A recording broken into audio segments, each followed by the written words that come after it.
All right, so let's get into our top five dead or alive this week.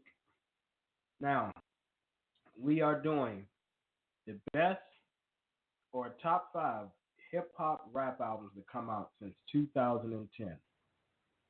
So, Sam, would you like for me to go first, or do you want to go first, sir? I like when you started. Okay, no problem. So, my top five list for albums that came out in 2010, and here's the way that I constructed my list, people. I don't care about if an album had one song on there that made a huge impact and it went 10 times platinum. What I consider as an album or a great album is when you are able to start that album and not have to skip a single song. You don't got to worry about looking down at your complete body of work. You don't have to worry about looking down at your phone to skip a song, nearly getting into an accident because you had to look down and change the song. And I look at complete bodies of work. So, number five is Rick Ross, Teflon Don.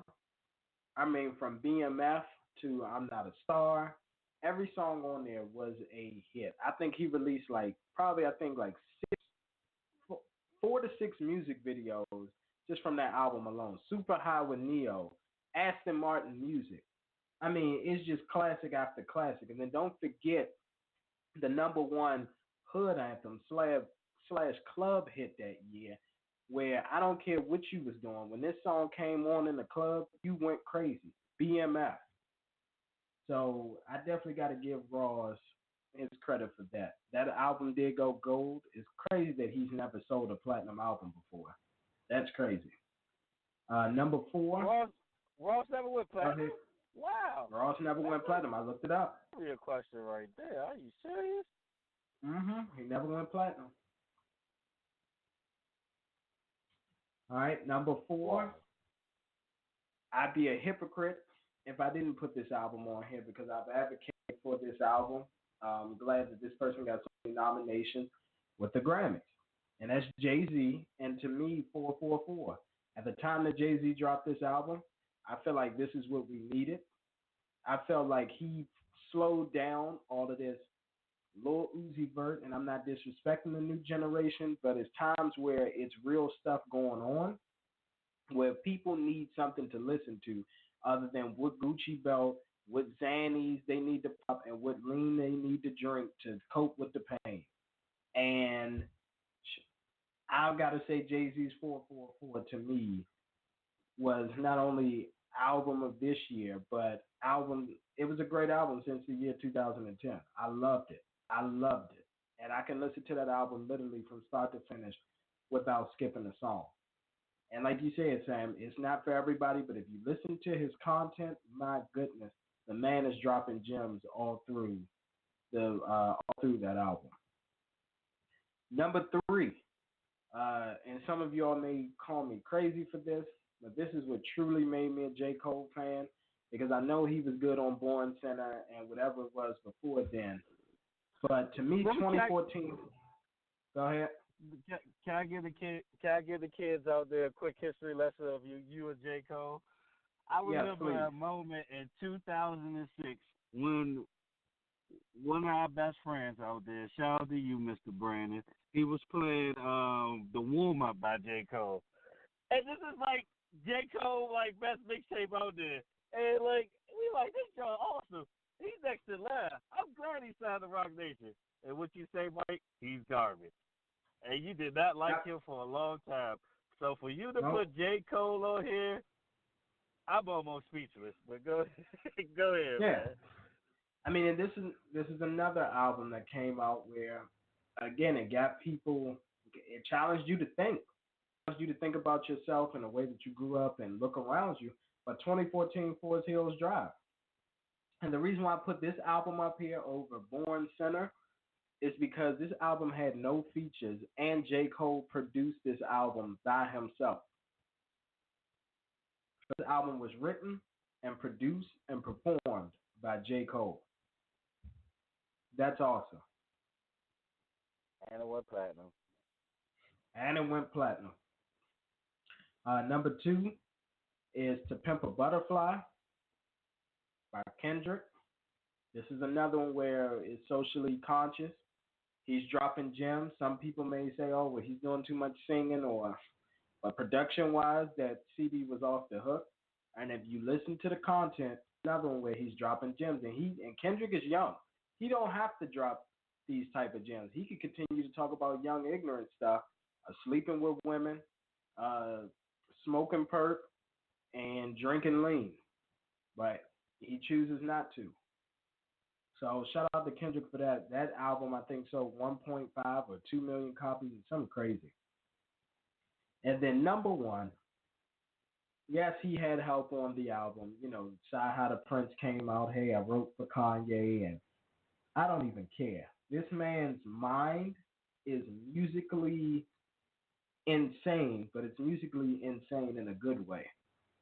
This man continues, yeah, this man continues to take old music that we haven't even heard, sample it, and turn it into some of the best melodies that we've ever heard. This man has took the 808s to another level. And that's Kanye West with My Beautiful Dark Twisted Fantasy. I mean, so many hits on that album.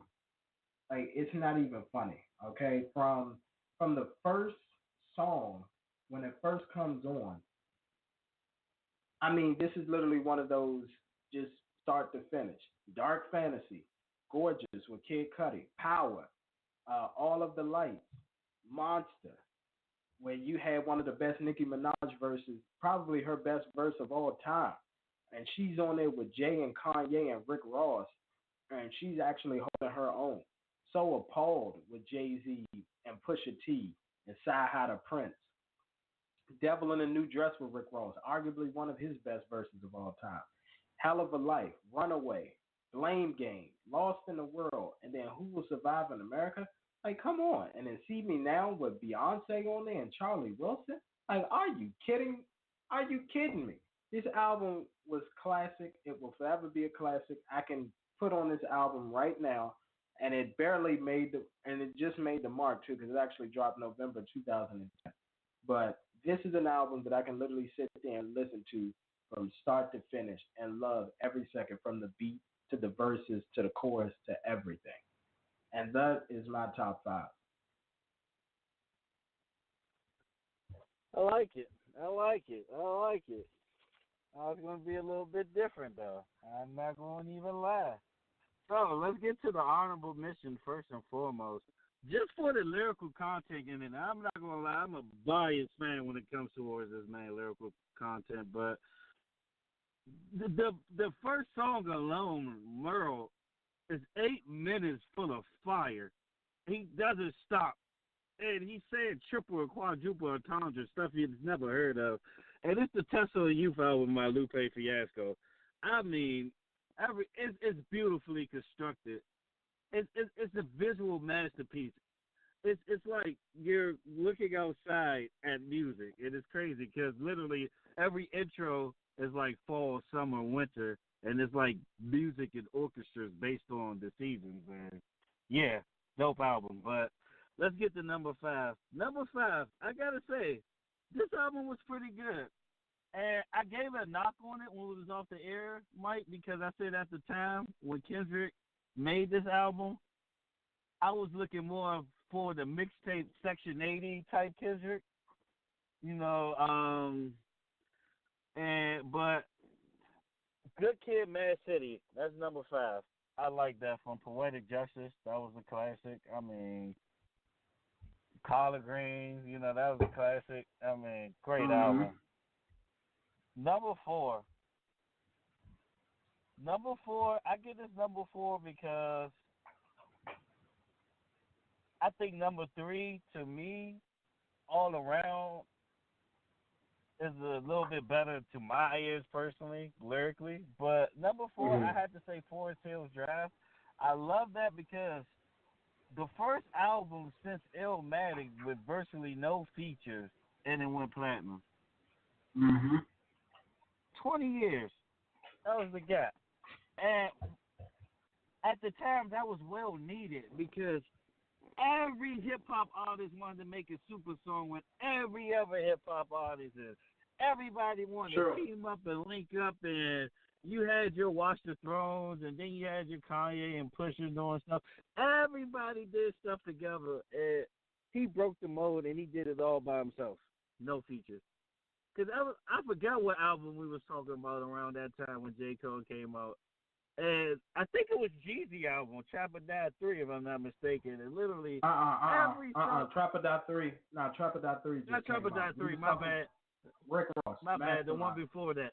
Yeah, thank you. Rick Ross Mastermind. That Joe, literally every song had a feature on there. Mm-hmm. And it ruined what could have been a classic to me. Because production-wise, like, Black or White, the song he had with Scarface and Zero, like, he had some classics on there production-wise. But all the features ruined. Yes, it ruined a potential classic to me. And for him to accomplish that kind of broke the mold. It kind of broke the mold. And number three is going to be Food and Liquor 2, The Great American Story by Lupe Fiasco. The reason why I give it to this, because this is a lyrical masterpiece.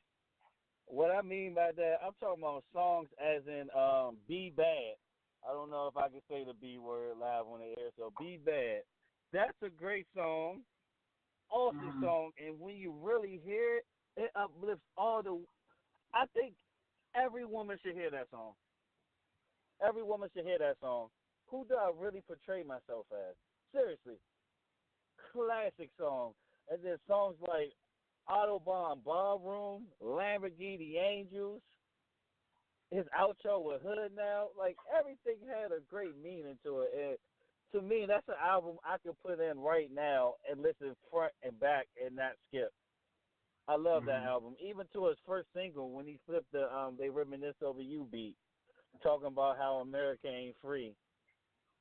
Who does that?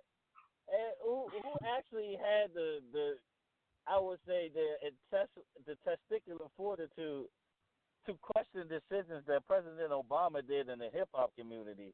No one else but him. So I have to give it to Lupe Fiasco on that album. Number two, you said it. I ain't gonna lie, it had to warm up to me. I wasn't as huge of a fan as everybody was when I first heard it. Maybe because I thought the hype was too big for the impact. But when I sat down and I really, really had a chance to listen to it without all biasness, it's an all-time great album. It's an album that I would want to have on vinyl for the future, just to say I had a classic. And that's The Pimp a Butterfly. Mm-hmm. From the album cover art alone shows you it's going to be a classic. When it just had a whole hood in front of the White House and all that. The meaning behind that picture alone, and then even at the end when he had the interview with Tupac, how impactful that was on the album. Mm-hmm. They better stop playing with this young man. This young man might go out as one of the greatest of all time. He already making a push forward. Like, Kendrick is doing some otherworldly things, man, right now. And The Pimp a Butterfly was like the beginning of that push he's doing right now. Damn was just another part of that. I think the next album is going to be just as great, too. It's going to be a trilogy. It's going to be 3 great all-time albums together. But like I said in the past show, though, this next album is going to be make or break for him, though. Either he's going to be the greatest or he's going to be just somebody mentioned amongst the greats. Because he's on that verge. He's almost like a LeBron James, per se. He's on the verge of being the greatest. It depends on what he does this project, this time around. But number one, I got to agree with you, man. I just remember the impact it had on both of us around the same time. You know what I mean? Because we was in the same area at the time. And that's Kanye West, My Beautiful Dark Twisted Fantasy. I remember when the album like first dropped, and I think me and you just sat in the house one day and actually watched the movie. It had a movie based on this album, which is crazy. And don't get me wrong, it's a lot of subliminals in there that you gotta catch. I ain't gonna get into the definition of what it means or anything, but it's a lot of subliminals in there you gotta catch. But man, genius production. Mhm. Let me ask you this: do you think it's his best produced album?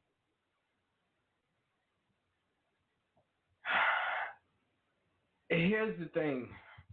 If I had to compare any other album to it, as far as production, the only other thing that I could say, and it's because he went on just like a totally different level and just was like by himself, and that's 808s and Heartbreaks. But other than that, I Yeah. would say yes, this is his best production album. What about Graduation? Graduation was good. Nice. No, I'm not saying that it wasn't, but 808s and Heartbreaks, again, it was just another level. And then that's when No, I we got love some it. other. Like So Amazing, Heartless. Mhm. Oh, I love it. Mhm. Remember, you gotta remember at the time the album came out, Flashback to the Past of Us. I was one of the only advocates of the album. I always used to say I love the album. True. Because remember, that came out the same day as Ludacris Theater of the Mind. And everybody picked Mhm. Ludacris album over that joint. And I was like, I like Kanye's more.